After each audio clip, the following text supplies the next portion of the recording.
రైతులందరికీ నమస్కారం అండి. ఇవాళ మనం ఎన్టీఆర్ జిల్లాలోని పినగంచుకూరు మండలం కొల్లిపల్ల గ్రామంలో ఉన్నాము. సో ఇవాళ గుమ్మా సత్యనారాయణ గారి పొలంలో 15 రోజులు వరి పైర్లు 15 రోజుల కింద ఎంసీ ఎక్స్ట్రా స్ప్రే చేయడం జరిగింది.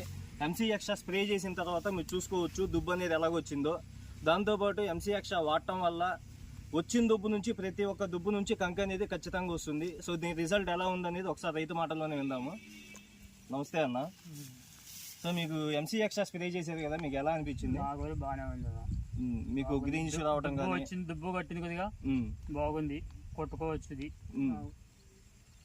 సో రైతు మాటలోనే విన్నారు కదండి. ఎంసీ ఎక్స్ట్రా స్ప్రే చేయడం వల్ల మన వరి పైరులో ఎకరానికి 100 గ్రాముల చొప్పున స్ప్రే చేసుకుంటే సో దుబ్బు అనేది ఎక్సలెంట్గా వస్తుంది. వచ్చిన దుబ్బు ప్రతి దుబ్బు నుంచి ప్రతి పిలక నుంచి మన కంకి అనేది రావడం జరుగుతుంది.